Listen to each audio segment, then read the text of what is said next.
these platforms. I mean, when I started building internet marketing in the 90s, 96, this is before Google, before Facebook, before, building a website. I mean, you had to teach yourself HTML coding, and you had to, everything was difficult. The audience was new. Nobody wanted to buy from anybody anything online. Back then, you had to sell over the phone. So you might have had an online presence, but people bought by calling your teams. So you still had to have a call center and sell over the phone. Today, nobody wants to buy over the phone. Sit back and relax and get ready for another exclusive episode of the Online Marketing Secrets Podcast with Lopez. This episode is brought to you by ERC. Let me ask you a question. Did you have a business during the pandemic with 5 or more employees? If the answer is yes, you might be leaving money on the table. All you gotta do is go to ercbankroll.com and you can get your money. The best part about this, it only takes 5 minutes or less to see if you qualify.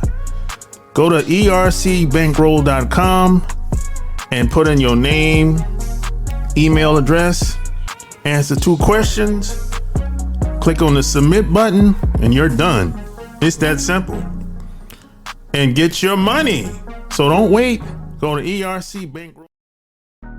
Ladies and gentlemen, welcome to another episode of the Online Marketing Secrets Podcast. I'm your host, Lopez. So like and share this episode. P.S. by the way, before I get started, I appreciate it if you leave me a 5-star review in iTunes. Love it or hate it, I want to hear what you have to say. I want to hear your feedback.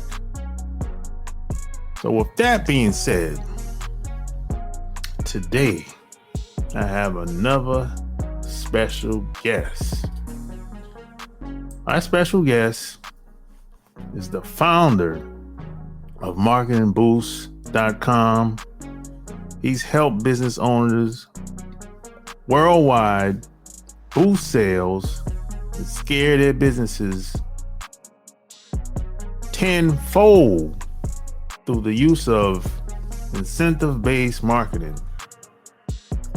His philosophy is to stop giving discounts and build the value in your product and services that you have.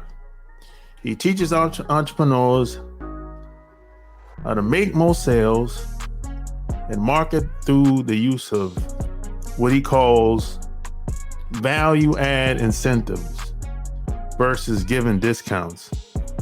He has a Facebook group of over 27,000 people. That's 27,000 business owners on Facebook, showing them how to make more sales and giving them advice on how to be successful in their business. My special guest is Marco Torres. Welcome to the show.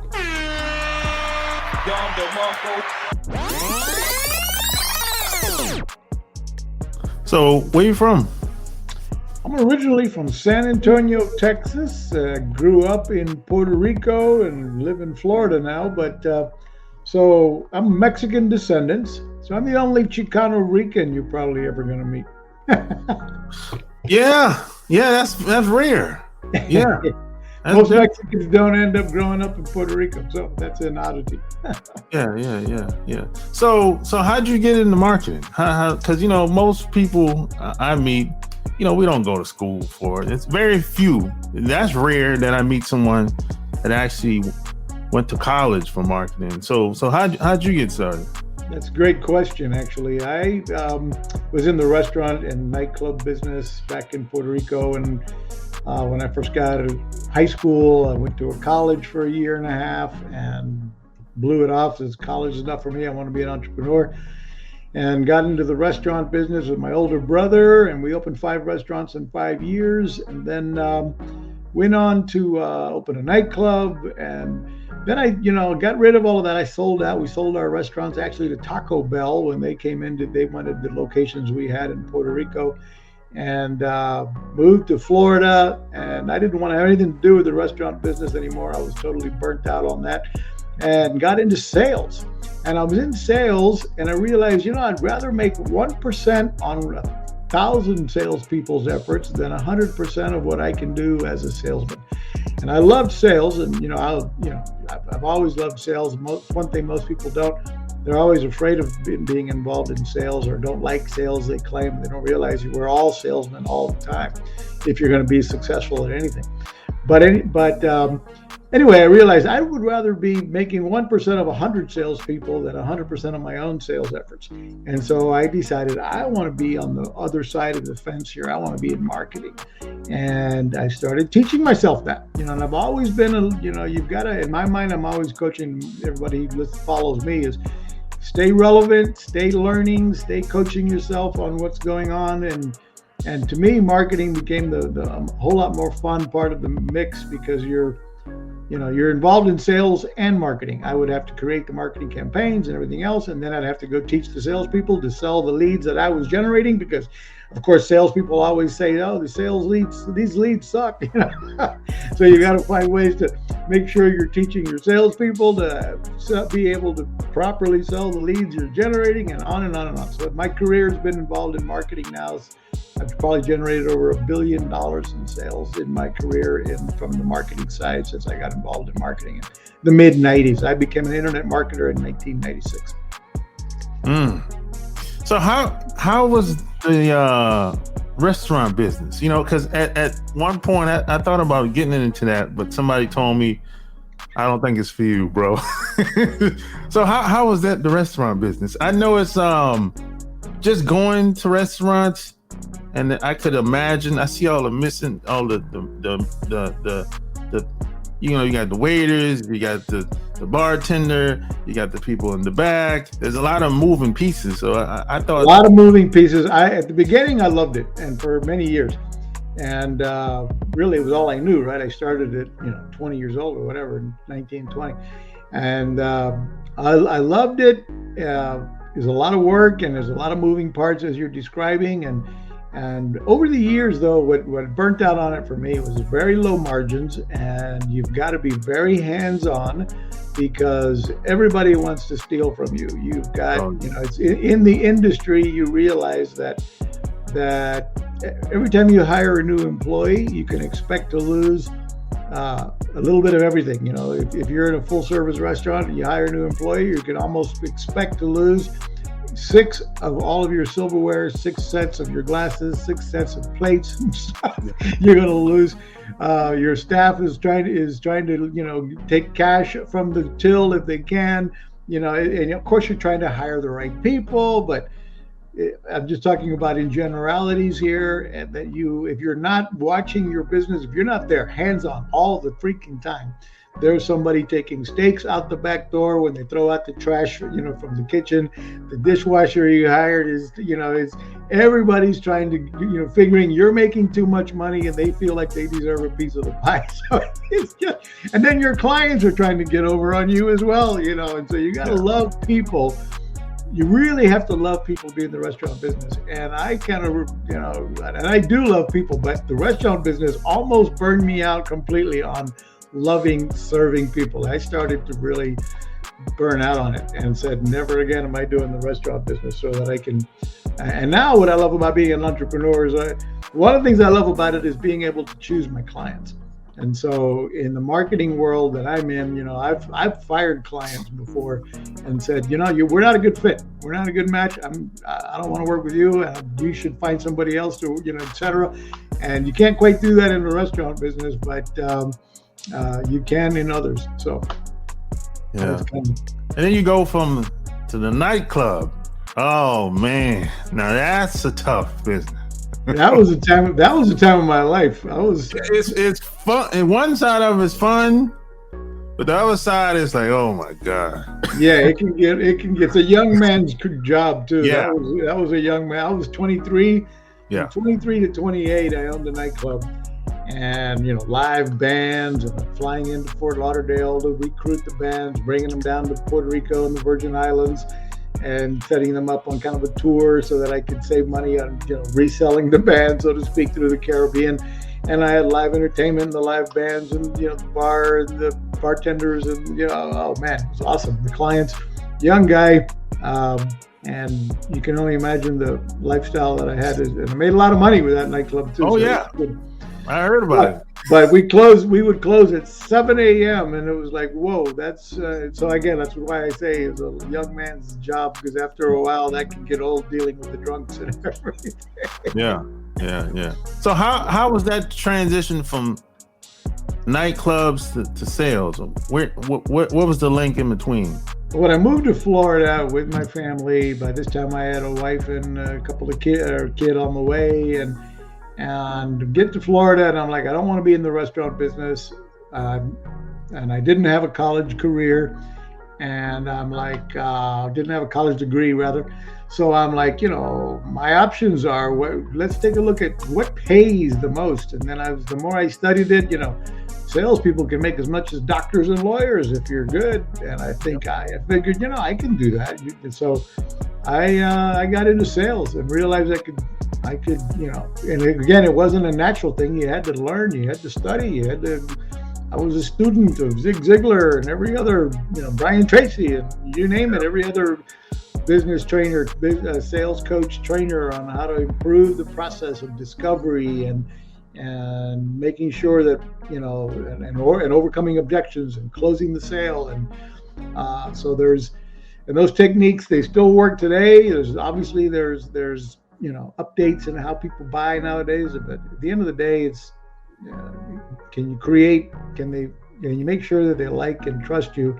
And if your product or service can actually fulfill or serve or solve a problem for your prospect, then you can feel confident in asking for the order and overcoming objections and not being afraid to overcome objections. Because if you truly believe that your product is going to solve your prospect's problem, and you have a solution, then you can ask for the order and believe in it and get it. So yeah. How did you even know that there was growing up, I didn't even know that there was such thing as a quote salesman, really. I mean, I of course I know people that work at like the appliance stores, like Sears back in the day, or places that they sell appliances, but I didn't know that there was a sales trainer. I didn't know that people actually got on planes and flew to teach people at corporate companies. I didn't even know that world even existed. Exactly right. Well, in my case, my dad, my mother and father had a sales background and had a very entrepreneurial, adventurous spirit. When they moved us from Texas to Puerto Rico, my dad was offered a position, and he went. And we also were brought up. We were, never given any handouts. I was never given any allowance. And so I remember wanting a Schwinn bicycle, and my dad said, well, you can wait till Christmas and maybe you'll get one, or you can start, find a way to earn money. And I'm like, well, how do I do that at 9 years old? He said, well, you try getting a paper route. And so he guided me to get, subscribe to getting a paper route. Then he had to teach me how to run spreadsheets, because back then you had to build a paper route. You had to go door to door and sell subscriptions. Then you had to go back door to door and collect the money, because there was no online payments back then in order for people to make their monthly subscription payments to the newspaper.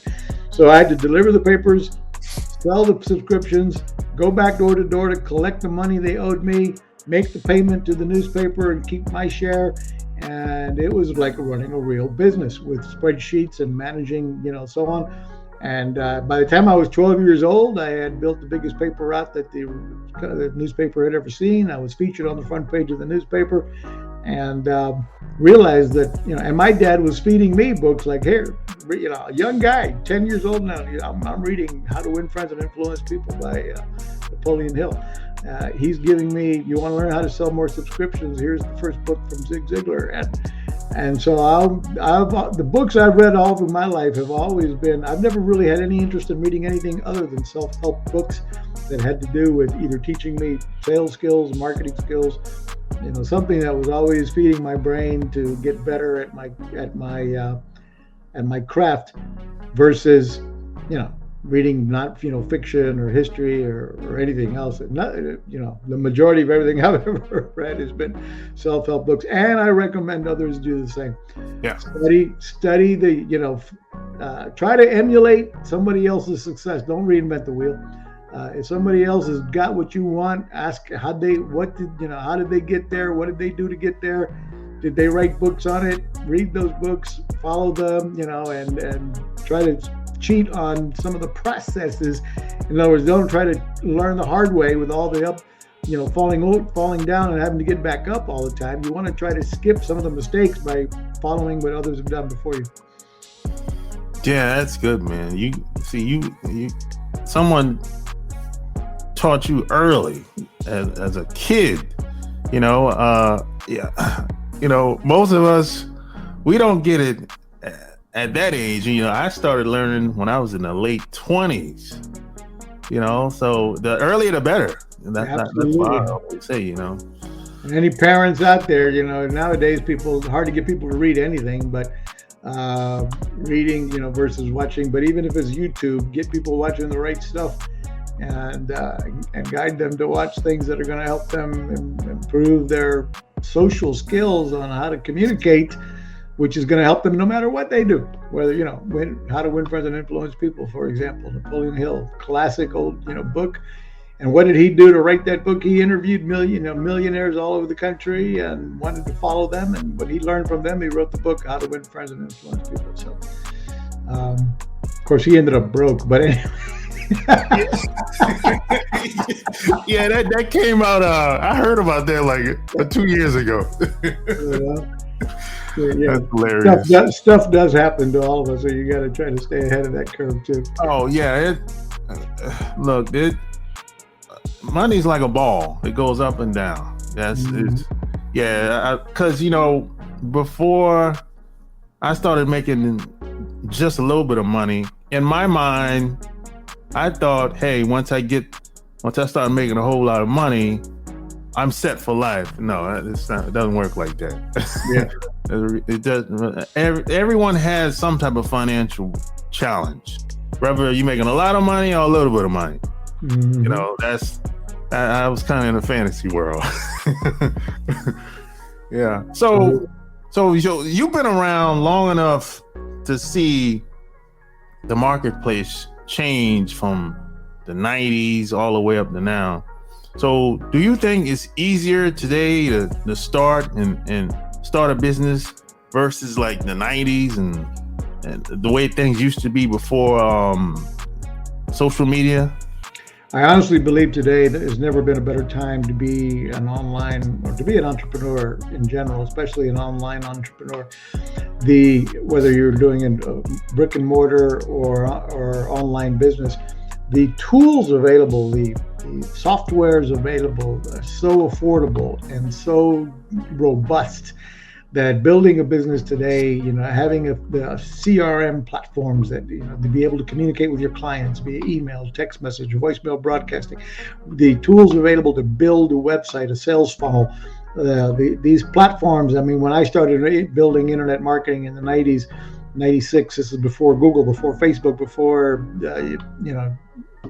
building a website, you had to teach yourself HTML coding, and you had to, everything was difficult. The audience was new. Nobody wanted to buy from anybody on anything online. Back then, you had to sell over the phone.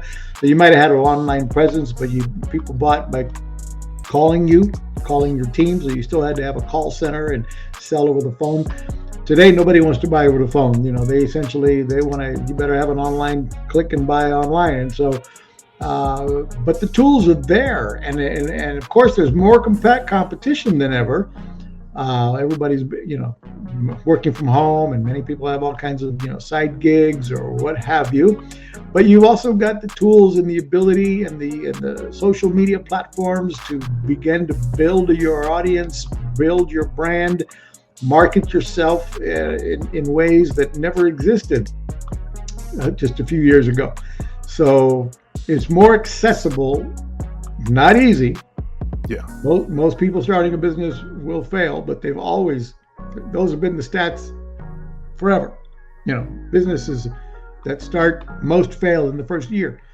But that's been the same before the internet and now after. And so, but in today's world, if you dedicate yourself and and the other mistake too many business owners make is to try to do it all themselves.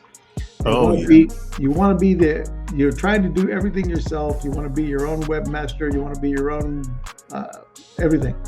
At the end of the day, if you're not building a team of people that are smarter than you around you, and you're trying to do everything yourself, that means you're thinking small. And if you think small, you will stay small. So you want to be hiring people, which is so easy to do today as well, never was in the past. Today you can find people on Fiverr and so many other platforms that you can outsource some of your work. And anything you do over and over every day, you should be outsourcing that to a virtual assistant who can do that for you, so you can start thinking, looking at your business from 5,000 feet above, then 10,000, then 20,000, and what can you be doing next on strategy to grow your business, and not being bogged down with all of the daily details. So you need to outsource things so that you can keep focusing on how do I grow the business, not how do I work in my business. Yeah, man, the possibilities are endless today, man. It wasn't just 20 years ago. It was hard to find help. Yeah. You had to actually physically go somewhere to find help. It wasn't. You just didn't have access like that, just 20 years ago. And I always tell people, you're not going to win at everything. Because, a lot of people have the mindset like, hey, if whatever business I decide to do, or whatever job or whatever they decide to do, they act like it's supposed to be a home run every time. No, it doesn't work like that. All you can do is do your best, and that's it. Yep. Yeah. So, do you think building a brand today is much more important than the way it used to be? Well, absolutely. Today's world, people are, because of the easy access to information everywhere as well. People are going to look you up. People want to know about you, about your company, and there's a quick, easy Google search, and they're going to be able to, spot whether or not you've got reviews, or whether your last review was, 3 years ago.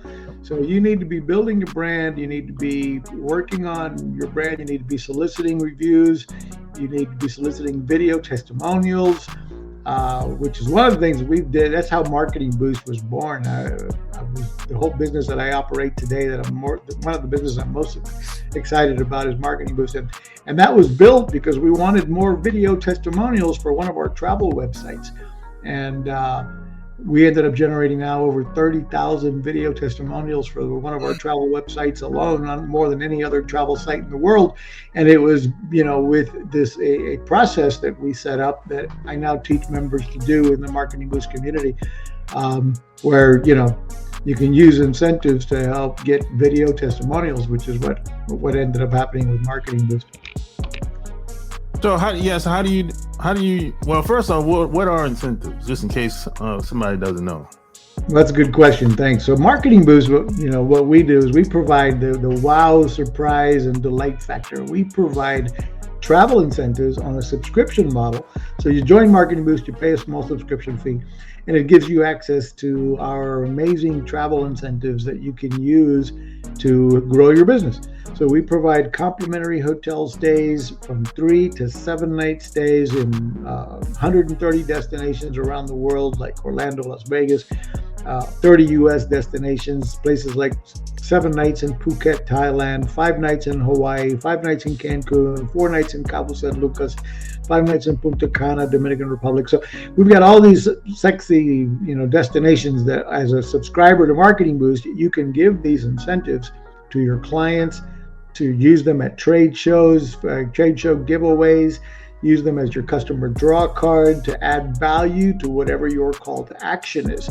And we've had, dozens of case studies in nearly every industry out there, not just the travel space, but any industry that, people love to travel, and offering a travel incentive as part of your reason to do business with you, or as a reason to download your PDF, or as a reason to book an appointment with you, like give them a $200 hotel. Oh, I forgot to mention, we have 3 categories of incentives: the complimentary hotel stays, restaurant savings vouchers, and hotel savings cards, and they come in increments of $1, $2, $3, and $500. So, you can use a hotel savings card, for example, to say, hey, book a no obligation Zoom call with me to learn about my business coaching, or to learn about solar, get a solar installation, or learn about, remodeling your kitchen, or whatever business you're in. You can say, book a no obligation Zoom call, get a free quote, and if you show up on time for the Zoom call, I'm going to reward you with a $200 hotel savings card, good at over 1 million hotels.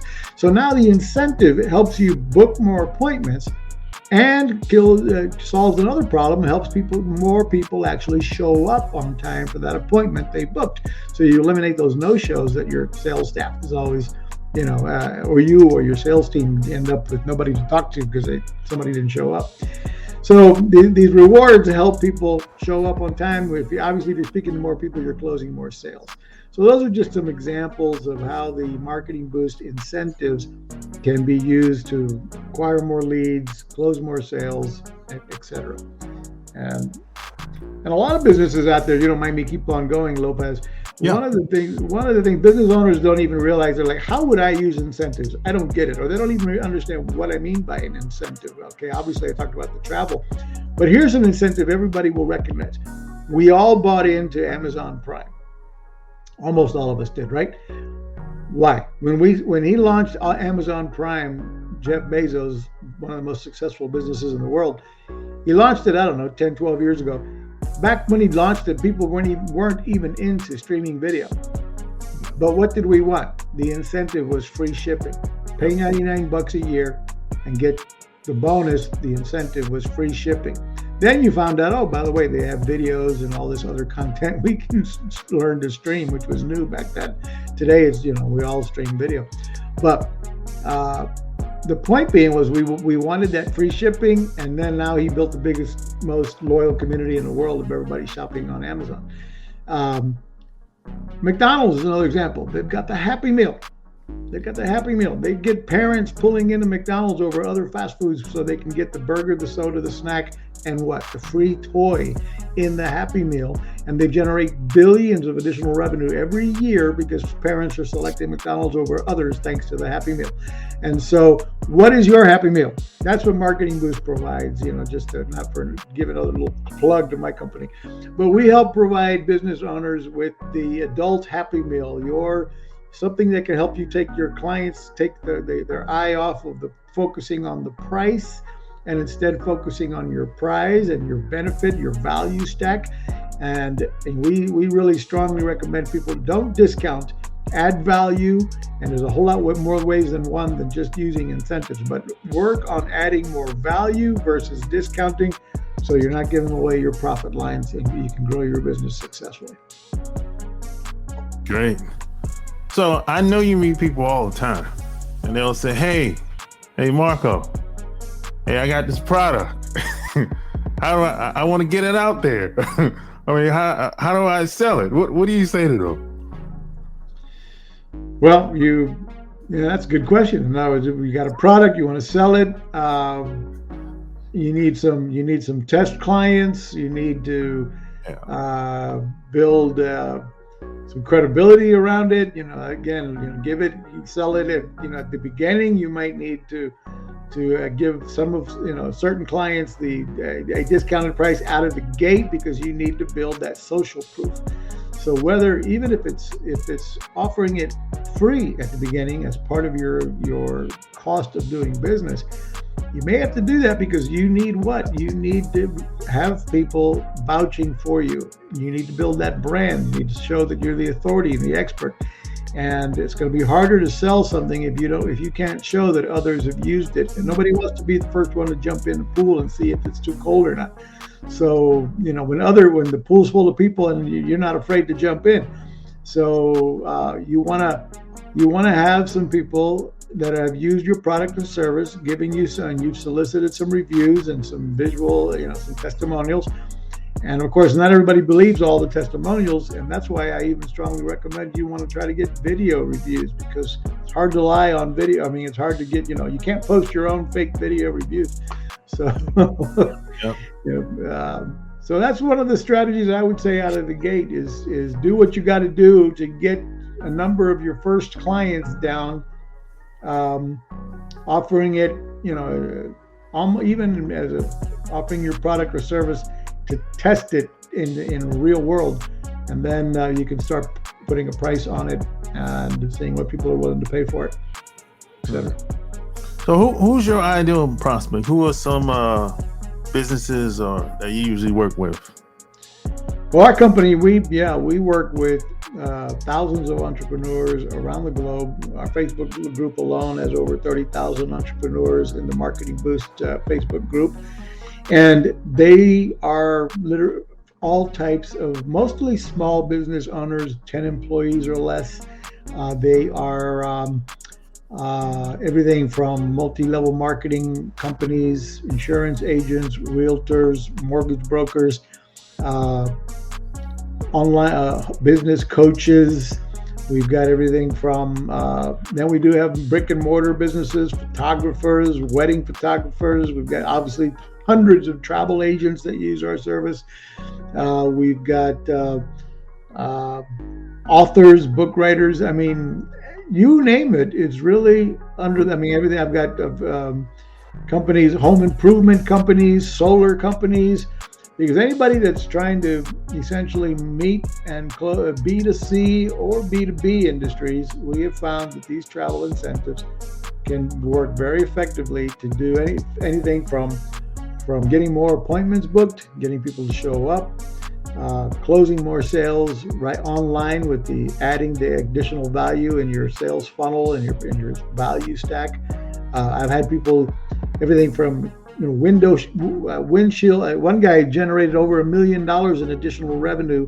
His company is a windshield replacement and repair company.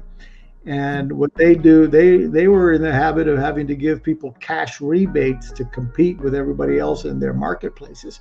And they still do that. So they offer a cash rebate if you select them versus somebody else, because most of the areas they work, the insurance company actually pays for the windshield, for cracked windshield. And so they'd offer a cash rebate if you go with them. And then their installers were trained to offer the client, instead of a cash rebate, to accept a complimentary hotel stay for 5 nights in Cancun or 3 nights in Las Vegas instead of $150 cash. And they ended up keeping that cash in-house. And now they know they've kept over $1 million in cash that they normally would have given out in form of checks to their clients. They've kept that money and instead handed them one of our complimentary hotel stays that didn't only cost them $37 a month. Our membership, by the way, is only $37 a month, and it gives you the ability to give away all these incentives. And there's no timeshare presentations, no hoops to jump through, we make it easy. And we're not the only ones in the travel incentive business, but we totally revolutionized the industry and made it easy to use and a win-win-win for everybody. That's great, man. So if people wanted to work with you, where would they go to? Thanks for bringing that up. Yeah, just go to marketingboost.com and you can sign up. Actually, right now, for your listeners, you can sign up for free with no credit card required. And you can actually get access to a few of our destinations with no credit card required. So you can give yourself one to test it out, and you can begin to give away some of our complimentary hotel stays. and or you can sign up for our paid versions as well, where you get everything. So, but at least you can, if you'd like, you can go give it a trial with no credit card required and sign up with marketingboost.com. There you have it. Like, share this episode. All links will be found in the show notes. Until next time, we're out. Peace.